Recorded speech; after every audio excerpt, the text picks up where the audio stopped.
നമസ്കാരം. Iran America യുദ്ധം 13-ാം ദിവസത്തിലെത്തി നിൽക്കുമ്പോൾ അമേരിക്കൻ പ്രസിഡന്റ് ഡൊണാൾഡ് ട്രംപിനെ കെണിവെച്ച് വീഴ്ത്തി കുടുക്കിയിരിക്കുകയാണ് ഇറാൻ എന്ന് പറയേണ്ടി വരും. ഇറാന്റെ ഭാഗത്ത് നിന്ന് ഇത്രയും നാൾ കിട്ടാത്ത വിധത്തിലുള്ള ശക്തമായ തന്ത്രപരമായ തിരിച്ചടിയാണ് അമേരിക്കൻ പ്രസിഡന്റ് ഡൊണാൾഡ് ട്രംപിന് കിട്ടിയിരിക്കുന്നത് കേട്ടോ. അമേരിക്കൻ പ്രസിഡന്റ് ഡൊണാൾഡ് ട്രംപ് ഏതെങ്കിലും തരത്തിൽ ഈ യുദ്ധം വിജയിക്കാൻ വേണ്ടി നടത്തിയ അവസാനവട്ട ശ്രമങ്ങളും അതിദയനീയമായി പൊളിഞ്ഞു വീണിരിക്കുകയാണ്. അതേസമയം തന്നെയാണ് ട്രംപ് എങ്ങനെയെങ്കിലും ഈ യുദ്ധം ഒഴിവാക്കി പിന്തിരിഞ്ഞോടാൻ ശ്രമിച്ച അതിസമർത്ഥമായ ശ്രമവും അതിദയനീയമായി പൊളിച്ചടുക്കിയിരിക്കുകയാണ് ഇറാൻ. നോക്കാം 13-ാം ദിവസം ഈ യുദ്ധത്തിൽ നിർണായകമാകുന്നത് എങ്ങനെയാണെന്നും ആ ദിവസത്തിൽ സംഭവിച്ച ഏറ്റവും പ്രധാനപ്പെട്ട നീക്കങ്ങൾ എന്താണെന്നും പരിശോധിക്കാം. ഇറാനിൽ തുടർച്ചയായ 13-ാം ദിവസവും അമേരിക്കൻ സൈന്യം ശക്തമായ വ്യോമാക്രമണം നടത്തിയിട്ടുണ്ട് എന്നുള്ളത് ഒരു യാഥാർത്ഥ്യമായി നിലകൊള്ളുന്നു. സെൻട്രൽ കമാൻഡിന്റെ നേതൃത്വത്തിലാണ് പുതിയ മിസൈൽ ആക്രമണങ്ങൾ നടത്തിയത്. 2 മണിക്കൂറിലധികം നീണ്ടുനിന്ന ഈ ആക്രമണങ്ങൾ അന്താരാഷ്ട്ര കപ്പൽ ഗതാഗതം പുനഃസ്ഥാപിക്കുന്നതിനും സമുദ്രമേഖലയിലെ ഭീഷണികൾ പൂർണ്ണമായും തടയുന്നതിനും വേണ്ടിയാണ് എന്നാണ് അമേരിക്കയുടെ ഔദ്യോഗിക വിശദീകരണം.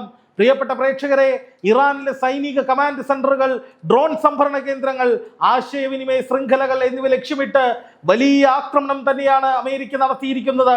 ഇതിന്റെ ലക്ഷ്യം എന്താണ്?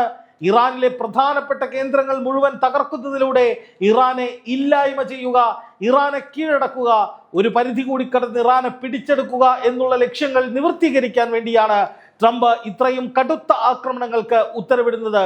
ഇറാനിലെ ആഹോസ് നഗരത്തിന് സമീപമുണ്ടായ US മിസൈൽ ആക്രമണത്തിൽ 4 പേർ കൊല്ലപ്പെട്ടത് ഇറാൻ വലിയ തിരിച്ചടിയാണ് എന്ന് ആമുഖമായി പറയട്ടെ. ഇറാനിൽ മരണസംഖ്യ കുതിച്ചുയരുകയാണ്. 100ഓളം പേർ പല ദിവസങ്ങളിലായി കൊല്ലപ്പെട്ടു എന്ന അനൗദ്യോഗിക കണക്കുകൾ പുറത്തു വരുന്നുണ്ട്. പക്ഷേ ഇതുവരെ ഇറാൻ തോറ്റിട്ടില്ല എന്നിടത്താണ് അമേരിക്കയ്ക്ക് ആദ്യത്തെ പ്രഹരം, അതും ശക്തമായ പ്രഹരം അനുഭവിച്ചറിയേണ്ടി വരുന്നത്. ഈ ആക്രമണങ്ങളൊക്കെ നടത്തുമ്പോഴും അമേരിക്കയും ഇറാനും തമ്മിലുള്ള സംഘർഷം രൂക്ഷമായി തുടരുന്നതിനിടയിൽ തന്നെ ഇറാഖി മധ്യസ്ഥതയിലൂടെ അമേരിക്ക മുന്നോട്ട് വെച്ച വെടിനിർത്തൽ കരാർ ഇറാൻ ഔദ്യോഗികമായി തള്ളിക്കളഞ്ഞു എന്ന വാർത്തയാണ് ഇന്നത്തെ യുദ്ധവാർത്തകളിൽ ഏറ്റവും പ്രധാനപ്പെട്ടത്. അതായത് ഒരു തരത്തിലുള്ള ഒത്തുതീർപ്പിനും ഞങ്ങൾ തയ്യാറല്ല, നിങ്ങളുടെ താല്പര്യങ്ങൾ സംരക്ഷിക്കുന്ന വിധത്തിലുള്ള നിങ്ങളുടെ വെടിനിർത്തൽ കരാർ കൊണ്ടുപോയി കടലിൽ തള്ളിക്കോളൂ എന്ന മട്ടിൽ ട്രംപിനെ അടിച്ച് പറത്തുന്ന വിധത്തിലാണ് ഇറാന്റെ ശക്തമായ നിലപാട് ഉയർത്തിപ്പിടിച്ചുകൊണ്ടുള്ള മിന്നൽ നീക്കം എന്നുള്ളതാണ് ഇതിലെ ഏറ്റവും പ്രധാനപ്പെട്ട കാര്യം. വൈറ്റ് ഹൗസിൽ US പ്രസിഡന്റ് ഡൊണാൾഡ് ട്രംപുമായി നടത്തിയ കൂടിക്കാഴ്ചയ്ക്ക് ശേഷം ഇറാഖ് പ്രധാനമന്ത്രി അലി അൽ സൈദി നേരിട്ടാണ് സമാധാന ദൂതുമായി ടെഹ്റാനിലേക്ക് പുറപ്പെടുന്നത് കേട്ടോ. വലിയ പ്രതീക്ഷയായിരുന്നു. അമേരിക്കൻ പ്രസിഡന്റ് ഡൊണാൾഡ് ട്രംപിന് ഇപ്പോൾ ഉണ്ടാകുന്ന തിരിച്ചടികളിൽ നിന്നൊരു ആശ്വാസം കൊടുക്കാൻ കഴിയും എന്നായിരുന്നു ഇറാഖ് പ്രധാനമന്ത്രിയുടെ ആത്മവിശ്വാസം. അതായത് അമേരിക്കയുടെ ആക്രമണങ്ങൾ പരിധി വിടുമ്പോൾ ഇറാൻ ഭയന്ന് അമേരിക്കയുമായി ഒരു ചർച്ചയ്ക്ക് വരുമെന്നും ഇറാഖ് വഴി അത് നടക്കുമെന്നും, കാരണം പാകിസ്ഥാനും മറ്റ് അറബ് രാജ്യങ്ങളും ശ്രമിച്ചിട്ട് നടന്നില്ല, അതുകൊണ്ട് തന്നെ ഇറാഖിന്റെ പ്രധാനമന്ത്രിയെ ഉപയോഗിച്ചുകൊണ്ട് ഇത്തരമൊരു നീക്കം നടത്തിയാൽ അത് വിജയിക്കുമെന്നൊക്കെയായിരുന്നു ട്രംപ് കരുതിയിരുന്നത്. പക്ഷേ ഘടക വിരുദ്ധമായതാണ് സംഭവിച്ചതെന്ന് മാത്രമല്ല, ഇറാൻ കുറെ കൂടി ശക്തമായ നിലപാടുമായി അടുത്ത പ്രഹരം ഹോർമുസിൽ കൊടുത്തിരിക്കുന്നു എന്നുള്ളതും നമ്മൾ കാണാതിരുന്നുകൂടാ. തന്ത്രപ്രധാനമായ ഹോർമുസ് കടലിടുക്കിന്റെ ഭാവി സുരക്ഷിതമാക്കാത്തതും സ്ഥിര പരിഹാരം കാണാത്തതുമായ യാതൊരു താൽക്കാലിക കരാറിനും തങ്ങൾ തയ്യാറല്ല എന്ന് ഇറാനിയ അധികൃതർ വ്യക്തമായി എന്ന വാർത്ത പുറത്തു വരുമ്പോൾ ട്രംപിന് നാണം കെടുത്തുന്ന തിരിച്ചടി വീണ്ടും ഉണ്ടാകുന്നു എന്ന് തന്നെ വേണം കരുതാൻ. ഇപ്പോൾ നടന്നുകൊണ്ടിരിക്കുന്ന ഈ സംഘർഷത്തിൽ നിന്ന് ഇറാൻ കൂടുതൽ കരുത്താർജിച്ചു എന്നും ഹോർമുസ് കടലിടുക്കിനെ തന്ത്രപ്രധാനമായ പ്രതിരോധ മാർഗമായി ഉപയോഗിക്കാനുള്ള രാജ്യത്തിന്റെ ശേഷി ലോകം ഇപ്പോൾ അംഗീകരിക്കുന്നുവെന്നുമാണ് ഇറാൻ വിദേശകാര്യമന്ത്രി അബ്ബാസ് അരാൻചി അവകാശപ്പെടുന്നത്. നോക്കുക, ഈ യുദ്ധം കൊണ്ട് വലിയ തോതിൽ കാരിരുമ്പിന്റെ കരുത്തെന്ന് വിളിക്കാവുന്ന വിധത്തിൽ തകർക്കാൻ കഴിയാത്ത വിധത്തിലുള്ള ശക്തി, വജ്രായുധം, ഇതൊക്കെയായി ഹോർമുസ് തങ്ങൾക്ക് മാറിക്കഴിഞ്ഞു എന്ന് ഇറാൻ തിരിച്ചറിയുമ്പോൾ, അത് ആവർത്തിച്ച് പറയുമ്പോൾ ഇനി ട്രംപല്ല, ട്രംപിന്റെ ആര് വന്നാലും ഈ ഹോർമുസ് പിടിച്ചെടുക്കാൻ കഴിയില്ല എന്ന വ്യക്തമായ സന്ദേശമാണ് ഇറാൻ നൽകുന്നത്. ഇതുതന്നെയാണ് വലിയ തിരിച്ചടിയാണ് അമേരിക്കയ്ക്ക് കിട്ടുന്നത് എന്നതിൻ്റെ ഏറ്റവും പ്രധാനപ്പെട്ട അടയാളം.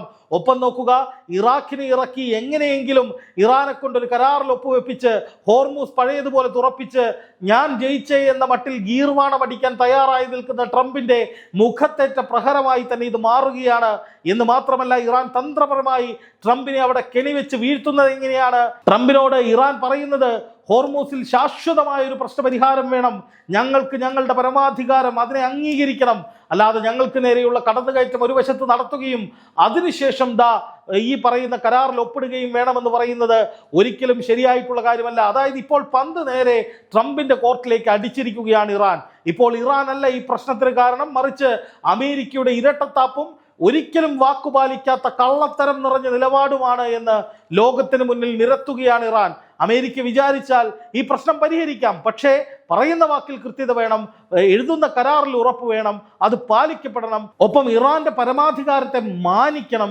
അതിനപ്പുറം ഹോർമൂസ് ഞങ്ങളുടേതാണ് എന്ന ബോധ്യം എല്ലാവർക്കും വേണം. ഹോർമൂസിൽ കിടന്ന് കളിക്കുന്നത് ഒരിക്കലും അംഗീകരിക്കാൻ കഴിയില്ല എന്നൊക്കെയാണ് ഇറാൻ പറയുന്നത്. അപ്പോൾ ആവശ്യമില്ലാതെ അമേരിക്ക വല്ലവന്റെയും പരമാധികാരത്തിൽ ഇടപെടുകയോ ഹോർമൂസ് കടലെടുക്കെന്ന് പറയുന്ന അമേരിക്കയ്ക്ക് നേരിട്ട് അല്ലെങ്കിൽ ജോഗ്രഫി പരമായി ഒരു ബന്ധവുമില്ലാത്ത ഹോർമൂസിൽ കിടന്ന് കറങ്ങുകയോ അല്ലെങ്കിൽ അതിന്റെ അധികാരം പിടിച്ചെടുക്കാൻ ശ്രമിക്കുകയോ ഒക്കെ ചെയ്യുന്നതാണ് കേട്ടോ ഈ പ്രശ്നത്തിന് മുഴുവൻ കാരണമെന്ന് ലോകത്തിന് മുന്നിൽ ഇറാൻ ഈ ഒരൊറ്റ മറുപടിയിലൂടെ തെളിയിച്ചിരിക്കുകയാണ്.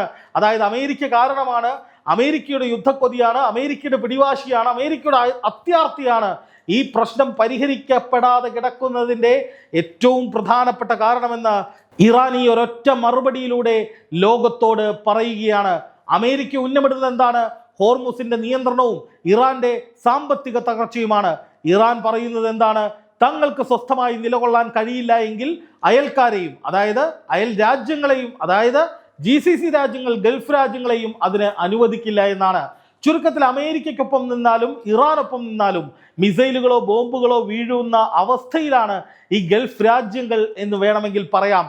അറബ് രാജ്യങ്ങൾ യുദ്ധം എന്തിൽ ചെന്ന് അവസാനിക്കുമെന്ന ചോദ്യമാണ് ഇപ്പോൾ ഉയർത്തിക്കൊണ്ടിരിക്കുന്നത്. കാരണം എന്ന് ഈ യുദ്ധം അവസാനിക്കും, എവിടെ ചെന്ന് അവസാനിപ്പിക്കും, എങ്ങനെ അവസാനിപ്പിക്കാൻ കഴിയും എന്നൊന്നും പ്രവചിക്കാൻ ആർക്കും സാധിക്കുന്നില്ല. പക്ഷെ ഇപ്പോൾ നടക്കുന്ന ഈ സംഭവ വികാസങ്ങളുടെ അവലോകനം നടത്തുമ്പോൾ നമുക്ക് പറയാൻ കഴിയുന്ന ഒരു കാര്യം, അല്ലെങ്കിൽ ഊഹിക്കാൻ കഴിയുന്ന ഒരു കാര്യം, ഒരു കാരണവശാലും അമേരിക്കയ്ക്ക് അവർ ഉദ്ദേശിച്ച കാര്യങ്ങൾ മുഴുവൻ നേടിയെടുക്കാൻ കഴിയില്ല എന്നുള്ളതാണ്.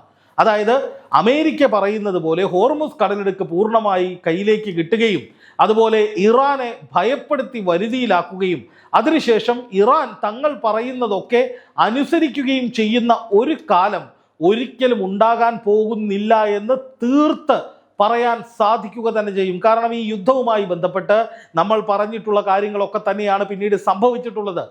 പലരും ഇവിടെ പറഞ്ഞു ഇറാൻ ഇപ്പോൾ തോൽക്കും, ഇപ്പോൾ ഇറാൻ വീഴും, അമേരിക്ക ഇറാനെ തീർക്കും, ഇറാൻ ഇപ്പോൾ അവസാനിക്കുമെന്നൊക്കെ പറയുമ്പോഴും നമ്മൾ പറഞ്ഞു ഇതൊന്നും നടക്കാൻ പോകുന്ന കാര്യമല്ല. അമേരിക്കൻ പ്രസിഡന്റ് ഡൊണാൾഡ് ട്രംപിന്റെ വാക്ക് കേട്ട് തുള്ളുന്നത് വെറുതെയാണ്. ട്രംപിന് ഈ യുദ്ധത്തിൽ വിജയിക്കാൻ കഴിയില്ല, അല്ലെങ്കിൽ ഇറാനെ എന്നേക്കുമായി ഇല്ലാതാക്കാൻ കഴിയില്ല, ഇതൊക്കെ നമ്മൾ അന്നേ പറയുന്നതാണ്. പക്ഷേ അന്നൊക്കെ നമ്മൾ ഇത് പറയുമ്പോൾ ഇറാൻ തകർക്കട്ടെ, ഇറാൻ ഇപ്പൊ തീർന്നു എന്നൊക്കെ പറഞ്ഞിരുന്ന ആളുകൾക്ക് ഇപ്പോൾ ഇറാൻ നിന്ന് തിരിച്ചടിക്കുന്നത് കാണുമ്പോഴുള്ള വലിയ വിഷമം അവര് കരഞ്ഞു തീർക്കുകയാണ് എന്നുള്ളത് നമ്മുടെ കമന്റ് ബോക്സ് നോക്കിയാൽ മനസ്സിലാകും. എന്തായാലും ഇറാനിലേക്ക് വരുന്ന വിദേശ കപ്പലുകളെ തടഞ്ഞു നിർത്തുകയാണ്, തിരിച്ചയക്കുകയാണ്. ഇറാനിൽ നിന്നും എണ്ണയുമായി പോകുന്ന കണ്ടെയ്നർ ഷിപ്പ്, ക്രൂഡ് ഓയിൽ വഹിച്ചു കൊണ്ടുപോകുന്ന ടാങ്കറുകൾ തുടങ്ങിയവ അമേരിക്ക തടഞ്ഞു വെക്കുകയാണ്. അങ്ങനെയെങ്കിൽ നിങ്ങളും പോകേണ്ട എന്ന നിലപാടിലാണ് ഇറാൻ. അതായത് ഇറാനിയൻ പ്രസിഡന്റ് മസൂദ് പെഷഷ്കിയാൻ കുറച്ചുകൂടി തെളിയിച്ചുകൊണ്ടൊരു കാര്യം പറയുന്നു, ഇതൊരു 2-way ട്രാഫിക് ആണ്, ഞങ്ങൾക്ക് മാത്രം പീഡനം, നിങ്ങൾക്ക് മാത്രം എന്നും നേട്ടമെന്ന് പറയുന്നത് ഒരിക്കലും അംഗീകരിക്കാൻ കഴിയുന്ന കാര്യമല്ല. ഈ നിങ്ങൾ എന്ന വാക്കുകൊണ്ട് മസൂദ് പെഷഷ്കിയാൻ അർത്ഥമാക്കുന്നത് യുണൈറ്റഡ് അറബ് എമിറേറ്റ്സ് അഥവാ UAE ഉൾപ്പെടെയുള്ള GCC രാജ്യങ്ങളെയാണ്. അവരുടെ കപ്പലുകൾക്ക് നിർബാധം പോകാം, അവിടേക്ക് വന്ന് എണ്ണ കൊണ്ടുപോകാമെങ്കിൽ ഇറാൻ യാതൊരു വിലയുമില്ലാതാകുന്ന സാഹചര്യത്തിലേക്ക് പോകും. അതുകൊണ്ട് അമേരിക്കയ്ക്ക് ശക്തമായ തിരിച്ചടി കൊടുക്കണമെങ്കിൽ ഇറാന്റെ പക്കലാണ് ഹോർമൂസ് കടലെടുക്ക് എന്ന് വ്യക്തമാകണമെങ്കിൽ അവരുടെ അനുമതിയില്ലാതെ, ഇറാന്റെ അനുമതിയില്ലാതെ ഒരൊറ്റ രാജ്യങ്ങളുടെയും കപ്പലുകൾ അതിലെ പോകരുത് എന്നാണ് ഇറാൻ പറയുന്നത്. ഏത് കപ്പൽ ഹോർമൂസിലേക്ക് കടന്നു വരണമെങ്കിലും അത് തങ്ങളുടെ രാജ്യത്തേക്കാകട്ടെ മറ്റേതെങ്കിലും GCC മേഖലയിലെ രാജ്യങ്ങളുടെ തുറമുഖങ്ങളിലേക്കാകട്ടെ പേർഷ്യൻ ഗൾഫിലേക്ക് പ്രവേശിക്കുന്ന ഓരോ കപ്പലും ഇറാന്റെ ഒരു നിയന്ത്രണത്തിലും ഇറാന്റെ അംഗീകാരത്തിന് വിധേയമായും തന്നെ വേണം പോകാൻ. അതായത് ഇറാൻ പറയുന്ന വഴിക്ക്, ഇറാൻ പറയുന്നത് പോലെ പോകാൻ കഴിയുന്ന കപ്പലുകൾ, അത് അമേരിക്കൻ കപ്പലായാലും ഏത് കപ്പലായാലും അങ്ങനെ തന്നെ ഇതിലേ പോകാൻ പാടുള്ളൂ. UAEയുടെയോ സൗദിയുടെയോ കുവൈറ്റിൻ്റെയോ ഖത്തറിൻ്റെയോ ആരുടെ കപ്പലാണെങ്കിലും വ്യാപാര ആവശ്യത്തിന് വേണ്ടിയുള്ള ഏത് കപ്പലും, എണ്ണ മാത്രമല്ല ഏതാവശ്യത്തിനും കടന്നു വരുന്ന കപ്പലുകൾക്ക് പ്രാദേശിക ശക്തി എന്ന നിലയിൽ, അല്ലെങ്കിൽ ഹോർമൂസിന്റെ കസ്റ്റോഡിയൻ എന്ന നിലയിൽ, അല്ലെങ്കിൽ ആ വലിയ കടൽ സാമ്രാജ്യത്തിന്റെ ഏറ്റവും വലിയ പരമാധികാരി എന്ന നിലയിലൊക്കെ ഇറാന്റെ സമ്മതം, അംഗീകാരം ഉണ്ടാവണമെന്നത് ഒരു പെർമനന്റ് പോളിസിയായി മാറിക്കഴിഞ്ഞിരിക്കുന്നു എന്നാണ് ഇറാൻ ഇപ്പോൾ പറയുന്നത്. യുദ്ധത്തിന് മുൻപ് അങ്ങനെയായിരുന്നില്ല സാഹചര്യം. അതൊരു സ്വതന്ത്ര കപ്പൽ പാതയായിരുന്നു. അതായത് ഫെബ്രുവരി 28, 2026 മുൻപ് ഇപ്പോഴുള്ള സ്ഥിതിവിശേഷമായിരുന്നില്ല. ആർക്കും സുഗമമായി കൊണ്ടുപോകാവുന്ന ഒരു ഫ്രീ വാട്ടർ വേ ആയിരുന്നു ഹോർമോസ്. ഇതാ രൂപത്തിലാക്കിയെടുത്തതിന്റെ പിന്നിലെ മെയിൻ ഉത്തരവാദി അമേരിക്കയാണ് എന്ന് ഇറാൻ ആവർത്തിച്ച് ലോകത്തോട് പറയുകയാണ്. ഇതിന് മറ്റൊരു ഉദ്ദേശം കൂടിയുണ്ട്. ലോകത്തിന്റെ തീരുമാനമാവണം, ഗൾഫ് രാജ്യങ്ങളുടെ തീരുമാനമാകണം. അതിൽ നിന്ന് റിവേഴ്സ് ചെയ്ത് ഒരു സ്വതന്ത്ര കപ്പൽ പാതയായി ഗൾഫിനെ അല്ലെങ്കിൽ ഹോർമോസിനെ മാറ്റിയെടുക്കണമെങ്കിൽ അമേരിക്ക ഇറാനെതിരെ നടത്തുന്ന എല്ലാ ഉപരോധവും, നാവിക ഉപരോധവും എണ്ണ ഉപരോധവും എല്ലാം അവസാനിപ്പിക്കണം. അപ്പോൾ ഇത് ഇറാനെ സംബന്ധിച്ചിടത്തോളം ഒരു വെടിക്ക് രണ്ട് പക്ഷി എന്ന നിലയിലാണ്. ഇറാൻ ഉപരോധം, നാവിക ഉപരോധവും മുൻപ് നേരിട്ടിരുന്നു. ഇറാന്റെ എണ്ണയ്ക്ക് കടുത്ത വിലക്കുകൾ ഉണ്ടായിരുന്നു. പിന്നെ ഗോസ്റ്റ് ഷിപ്പുകൾ വഴിയൊക്കെയാണ് വ്യാജ കപ്പലുകൾ അല്ലെങ്കിൽ ഷാഡോ ഫ്ലീറ്റ് എന്നൊക്കെ പറയാം, ഏതെങ്കിലും രാജ്യത്തിന്റെയൊക്കെ പതാക വഹിച്ചുകൊണ്ട് മറ്റുള്ളവരെ തെറ്റിദ്ധരിപ്പിച്ചുകൊണ്ടൊക്കെ ഇറാൻ എണ്ണ കടത്തുകയും കൊണ്ടുവരികയും ഒക്കെ ചെയ്തിരുന്നത്. എന്തായാലും ഇപ്പോൾ ഇറാൻ ലോകത്തിന് മുന്നിൽ പറയുന്ന ഏറ്റവും പ്രധാനപ്പെട്ട കാര്യമെന്ന് പറയുന്നത് അമേരിക്കയാണ് ഈ പ്രശ്നത്തിന് മുഴുവൻ ഉത്തരവാദികൾ. ഞങ്ങൾക്ക് നേരെയുള്ള ഉപരോധങ്ങൾ ഒഴിവാക്കി കഴിഞ്ഞാൽ, ഞങ്ങൾക്ക് നേരെ അനാവശ്യമായി നടത്തുന്ന ഉപരോധങ്ങൾ, അമിത ചുങ്കമടക്കമുള്ള കാര്യങ്ങൾ, ബ്ലാക്ക് ലിസ്റ്റ് പരിപാടി എല്ലാം അവസാനിപ്പിച്ചു കഴിഞ്ഞാൽ സുഗമമായി എണ്ണ കൊണ്ടുപോകാനുള്ള വഴി ഫ്രണ്ടിലുണ്ട്. ഹോർമൂസ് കടലെടുക്കിൽ ഞങ്ങൾക്ക് സമഗ്ര ആധിപത്യമുണ്ട്. അത് അംഗീകരിച്ചു തന്നാൽ ആർക്കും ഇതിലെ പോകാവുന്നതാണ് എന്നൊക്കെയാണ് ഇപ്പോൾ ഇറാൻ നൽകുന്ന ഏറ്റവും വലിയ മുന്നറിയിപ്പ്. അത് അക്ഷരാർത്ഥത്തിൽ ട്രംപിനുള്ളൊരു കെണിയാണ് എന്ന കാര്യത്തിൽ ഒരു സംശയവുമില്ല. ട്രംപ് കാരണമാണ് ഇപ്പോഴുണ്ടാകുന്ന ഈ യുദ്ധം ഉണ്ടായത് എന്ന് നമുക്ക് എല്ലാവർക്കും അറിയാം. അതോടൊപ്പം ഈ യുദ്ധത്തിൽ നിന്ന് ഇപ്പോഴും ഇറാൻ പിന്മാറാത്തതിന് കാരണം കൂടി ട്രംപിന്റെ യുദ്ധക്കൊതിയും ഇതുപോലുള്ള കടന്നാക്രമണങ്ങളുമാണ്. അല്ലെങ്കിൽ പേർഷ്യൻ ഗൾഫിലെ ഒരു വലിയ പ്രതിസന്ധി ഉണ്ടാക്കാൻ വേണ്ടിയിട്ടുള്ള ഗൂഢനീക്കത്തിന്റെ ഭാഗമാണ്. ഹോർമൂസ് കടലെടുക്ക് പിടിച്ചെടുക്കാനുള്ള ട്രംപിന്റെ അത്യാർത്തിയാണ് ഇപ്പോഴും പ്രശ്നങ്ങൾ തുടരുന്നതിന് കാരണം എന്നുള്ള നിലയിലേക്ക് ലോകത്തിനൊരു വലിയ ബോധവൽക്കരണം നൽകുന്ന വിധത്തിൽ, ട്രംപിനെ ട്രാപ്പ് ചെയ്യുന്ന വിധത്തിൽ, അതിൽ കൃത്യമായി ട്രംപ് വീഴുന്ന വിധത്തിലേക്കാണ് ഇപ്പോൾ കാര്യങ്ങൾ എത്തിയിരിക്കുന്നത്. നോക്കുക, 2, 3, 4 മാസം എണ്ണപ്പാടങ്ങൾ പൂർണ്ണമായി അടച്ചിടാനാവില്ല എന്നുകൂടി നമ്മൾ ഓർക്കണം. എണ്ണ നിരന്തരം എക്സ്ട്രാക്ട് ചെയ്ത് ഒരിക്കലൊരു പമ്പിങ് തുടങ്ങിക്കഴിഞ്ഞാൽ അത് നിരന്തരം എണ്ണ മുകളിലേക്ക് വന്നുകൊണ്ടേയിരിക്കും. ഒന്നുകിൽ അത് ശേഖരിച്ച്, സംഭരിച്ച്, ശുദ്ധീകരിച്ച് വിപണനം ചെയ്യണം, അല്ലെങ്കിൽ ശേഖരിച്ച് ക്രൂഡ് ഓയിൽ എന്ന രീതിയിൽ വിപണനം ചെയ്യണം, അല്ലെങ്കിൽ അത് കത്തിച്ച് കളയേണ്ടി വരും. എണ്ണ ഇങ്ങനെ മുകളിലേക്ക് വരുന്ന പ്രകൃതിവാതകം എന്തുമായിക്കൊള്ളട്ടെ, പ്രത്യേകിച്ചും മുകളിലേക്ക് വരുന്ന അന്തരീക്ഷത്തിൽ കത്തിച്ച് കളയേണ്ടി വരും. ഇപ്പോഴത്തെ സാഹചര്യം ഇങ്ങനെ തുടർന്നു കഴിഞ്ഞാൽ സംഭരണികൾ നിറയുകയും പിന്നീട് ഈ പറയുന്ന ക്രൂഡ് സംഭരിക്കാൻ കഴിയാത്ത സാഹചര്യം വരികയും ഹോർമൂസ് വഴി ഇത് പുറത്തേക്ക് വിൽക്കാൻ കഴിയുകയും ഒക്കെ ചെയ്തു കഴിഞ്ഞാൽ അത് വലിയ പ്രതിസന്ധിയിലേക്ക് പോകും. അപ്പൊ അതുകൊണ്ട് തന്നെ ഈ പറയുന്ന എണ്ണ കൂടുതലായി ഉൽപ്പാദിപ്പിക്കപ്പെടുകയും വിൽക്കാൻ കഴിയാതെ കെട്ടിക്കിടക്കുകയും ഒക്കെ ചെയ്യുന്നത് കൊണ്ട് വലിയ പ്രതിസന്ധി ഗൾഫ് രാജ്യങ്ങൾക്ക് ഉണ്ടാകും. തങ്ങളുടെ എണ്ണ എങ്ങനെയും പുറത്തേക്ക് കൊണ്ടുപോയേ പറ്റൂ എന്നുള്ളത് ഗൾഫിന്റെ വലിയ ആവശ്യമായി വരും. നോക്കൂ, 2 കടലെടുക്കുകളാണ്. അതായത് ഇപ്പോൾ ചെങ്കടലും അടയ്ക്കാൻ പോവുകയാണ്.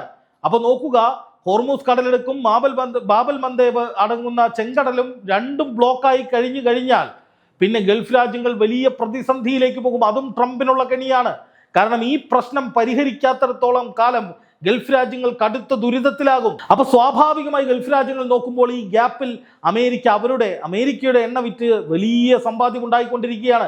അപ്പൊ സ്വാഭാവികമായിട്ടും ഗൾഫ് രാജ്യങ്ങൾ ഈ ഘട്ടത്തിൽ അമേരിക്കയോട് സമ്മർദ്ദം ചെലുത്തും, യുദ്ധം നിർത്താൻ അതിശക്തമായ സമ്മർദ്ദം ചെലുത്തേണ്ടി വരും. ആ സാഹചര്യത്തിൽ ഒരു ഘട്ടം കഴിയുമ്പോൾ ട്രംപിന് അത് അംഗീകരിക്കേണ്ടി വരും. അങ്ങനെ വരുമ്പോൾ ഇറാനുമായി ഒരു കരാർ ഒപ്പിടേണ്ട സാഹചര്യം വരും. ആ കരാർ ഇറാൻ പറയുന്നതിനനുസരിച്ച് നടപ്പാക്കേണ്ടിയും വരും. ആ നിലയിലേക്ക് ട്രംപിനെ കെണിയിൽ വീഴ്ച് ഈ പറയുന്ന രീതിയിൽ ഒരു കരാർ, ഇനി ഒരു കരാർ ഉണ്ടായാൽ ആ കരാർ ഇറാൻ അനുകൂലമായി കൊണ്ടുവന്ന് ഈ യുദ്ധത്തിൽ പൂർണ്ണമായ വിജയം നേടുക, ഹോർമൂസ് പൂർണ്ണമായും കയ്യിലേക്ക് കൊണ്ടുവരിക, അതുപോലെ തന്നെ ഇനി അങ്ങോട്ട് ഉപരോധങ്ങളില്ലാത്ത ഒരു രാജ്യമായി ഇറാനെ മാറ്റുക, അന്താരാഷ്ട്ര തലത്തിലുള്ള സകല ഉപരോധവും അവസാനിപ്പിക്കുക തുടങ്ങിയ നിരവധി ലക്ഷ്യങ്ങളാണ് 13ാമത്തെ ദിവസമായ ഇന്ന് ഇറാൻ ഒരേ സമയം എക്സിക്യൂട്ട് ചെയ്യുന്നതും അത് നടപ്പാക്കാൻ വേണ്ടി അതിതീവ്രമായി മുന്നോട്ട് പോകുന്നതും. അതുകൊണ്ട് തന്നെ ഗൾഫ് രാജ്യങ്ങൾക്കൊടുവിൽ ഇറാൻ അനുകൂലമായ നിലപാട് അമേരിക്കയെ കൊണ്ട് ഉണ്ടാക്കിക്കുന്ന വിധത്തിലേക്ക് ഒരു നിലപാടിലേക്ക് പോകേണ്ടി വരും എന്ന കാര്യത്തിൽ ഈ 13-ാം ദിവസം വലിയ സംശയമൊന്നുമില്ല. കാരണം ഇറാന്റെ കേപ്പബിലിറ്റി പരമാവധി കുറയ്ക്കാൻ അമേരിക്കയുടെ ആക്രമണങ്ങൾ സഹായിക്കുന്നു എന്ന ഒരു അവകാശവാദം ഇപ്പോഴും ഗൾഫ് രാജ്യങ്ങൾക്കില്ല എന്നുള്ളതാണ് ഏറ്റവും പ്രധാനപ്പെട്ട കാര്യം. കാരണം ഗൾഫ് രാജ്യങ്ങൾ നോക്കുമ്പോൾ ഇറാനിലേക്ക് അമേരിക്ക നിരന്തരമായ ആക്രമണങ്ങൾ നടത്തുന്നു, അതനുസരിച്ച് ശക്തമായ തിരിച്ചടി ഇങ്ങോട്ടും വരുന്നു. അപ്പൊ സ്വാഭാവികമായിട്ടും ഗൾഫ് രാജ്യങ്ങൾക്ക് മനസ്സിലാകുന്നു അമേരിക്ക നടത്തുന്ന ഈ ആക്രമണങ്ങളൊക്കെ വെറുതെയായി പോവുകയാണ്. ഈ യുദ്ധം മുന്നോട്ട് കൊണ്ടുപോകേണ്ടത് അമേരിക്കൻ പ്രസിഡന്റ് ഈഗോയുടെ ഭാഗമാണ്. അപ്പോൾ 14-ാം ദിവസത്തിലേക്കൊക്കെ യുദ്ധം കടക്കുമ്പോൾ തീർച്ചയായിട്ടും അത് കൂടുതൽ നാശനഷ്ടങ്ങൾ ഇരു കൂട്ടർക്കും ഉണ്ടാകുന്നു.